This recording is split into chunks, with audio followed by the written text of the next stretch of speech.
let's get back to some game analysis. And we got ourselves a Sicilian. And bless you for not being an Alpine system player. Yeah. You played a real Sicilian, and I appreciate you for that. I played this like so often. 6. Okay, G6. I was thinking of like trading the knights into like E5. The line that I showed you earlier? Yeah. You know that's happening in one of the Masters games right now. Really? Yeah. Oh. So, yeah, that's my favorite line in this position.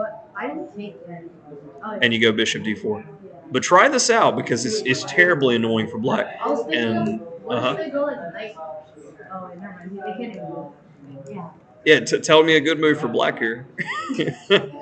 It's already lost. I mean, black can play queen a5 and you play f4 and it's okay. But in your rating range, if you played this, I guarantee they're going to think for a minute and they're going to play knight h6 and you're going to go e6 and you're winning out of the open. This is just so easy. I should do that tomorrow. If you get this position, I mean, most players at my level, they play the Sicilian. Yep. Yeah, that's the same game played in Atlanta. Mm-hmm. The tactics, and then bring the queen to a5. Yep. That's what they did.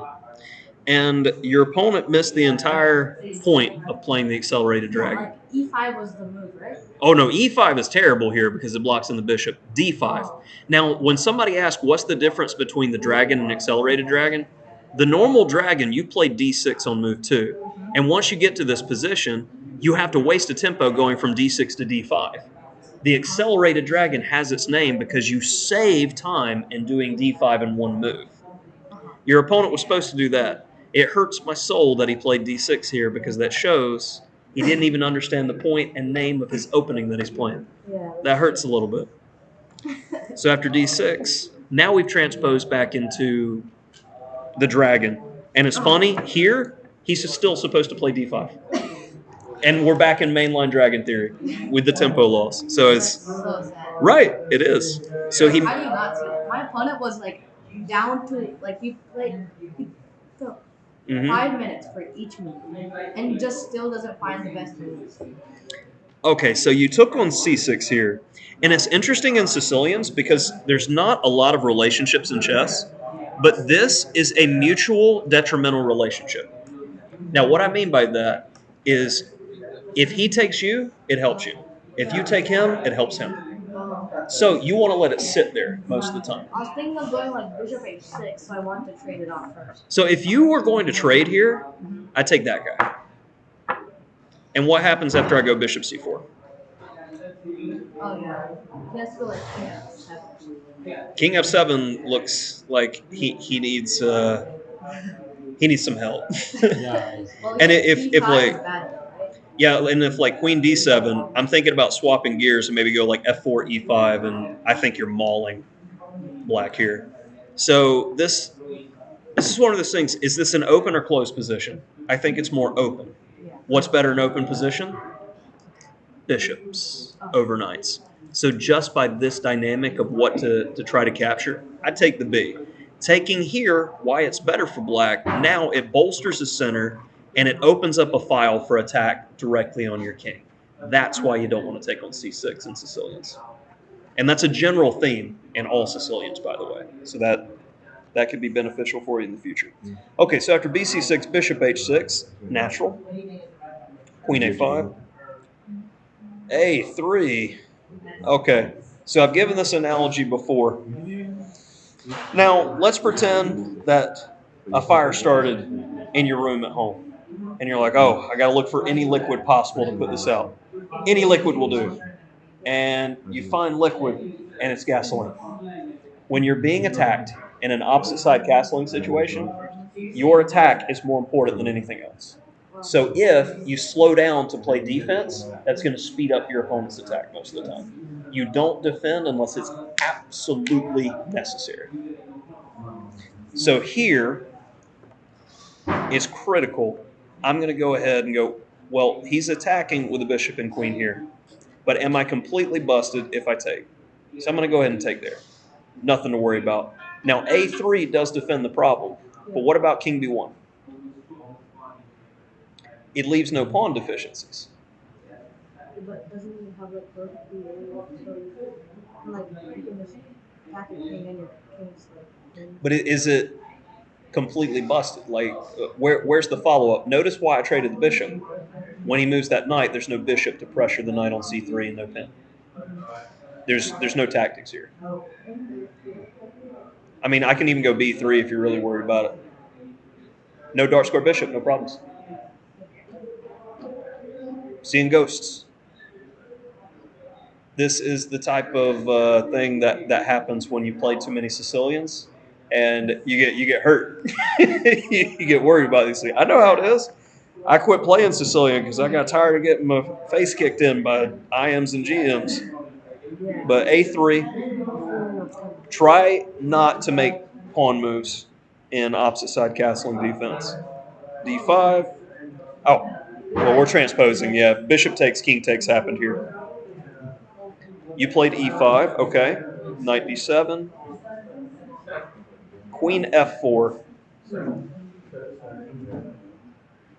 If I go f4, doesn't that block my whole queen? It does, but what's the typical attack in the dragon? All the pawns in the What happens if I go h4 here? Aren't you just gonna lose a pawn? I mean, I guess you could go like h5 takes.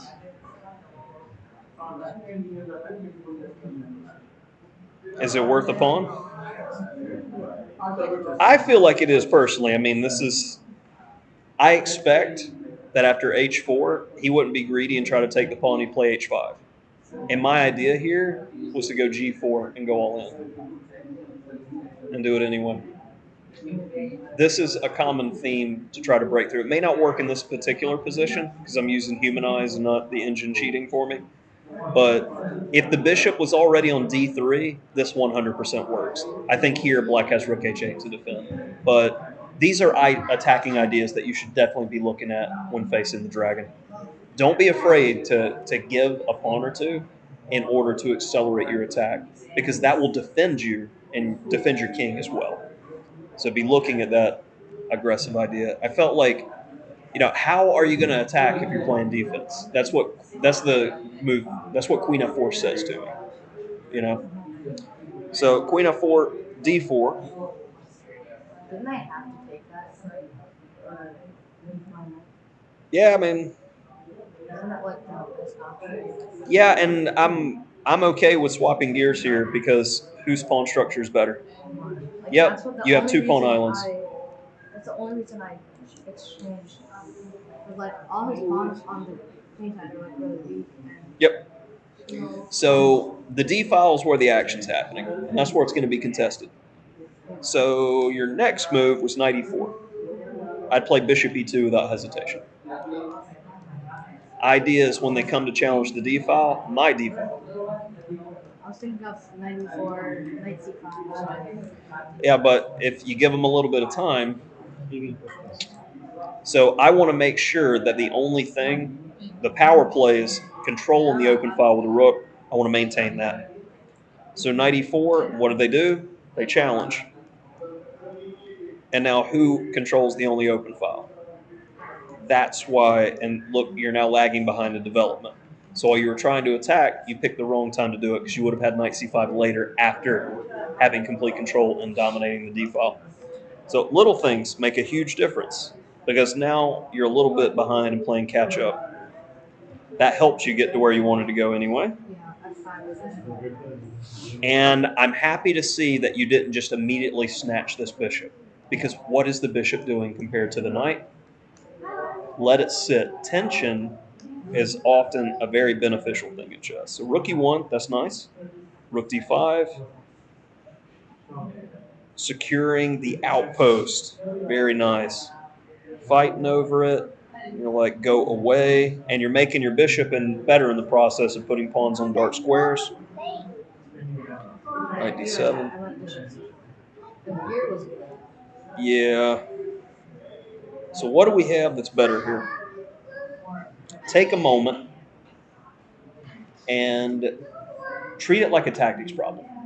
Checks, captures, threats. Look at the captures first and tell me what the best one is. and I guarantee you'll hit on the right Okay, move. I think you just take the bishop Uh-huh. and king takes and bishop c4. And that looks like check, and you're picking up the exchange. Yeah. So what happened in the game? Well, I was up a piece, but I was not in exchange. I was Mhm. up a piece. But in this moment, what happened? Because if I can ask you a question, just check this. Can't you ask the same question in your game? Yeah. Slow down. Because how much time would you say you had at this point? Because we're on move 25 or so. I had like an hour and like Mm. I don't know, like. And it took you like 30 seconds to solve this. Well, I've been my opponent was like taking a long time, so I was calculating it on his time. I was using his time. But you missed it. So, what do you think? Slow down a little bit? Yeah. That's most of the mistakes in chess happen because of a lack of patience. And that's at every level, or not having enough time. You had the benefit of having a lot of time. And often a mistake that I see with my students is, say, one player will have a minute and then the other will have 40. And the person with 40 minutes will try to run the person with 1 minute at a time. That is a terrible mistake. Now, the way that you should do it when you have 40 minutes, especially if it's a slow position, not a lot of tactics, not a lot of things to calculate, I am going to slowly make moves, like one move every few minutes.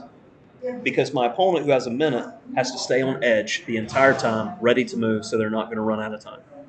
I'm going to keep them in that tense state for as long as possible. Because if you're going to play fast anyway, why not wait another 35 minutes and play fast when you get down to 5? They had to suffer in tension for 35 minutes. Does it make sense? Yeah. Use these types of psychological tools and your game will improve. But bishop c4, rook d6, and we started liquidating. You definitely had the better of it, and it kind of went sideways a bit. But this still looks pretty winning, yeah? So it worked out for you. And what was the result of this game? You won.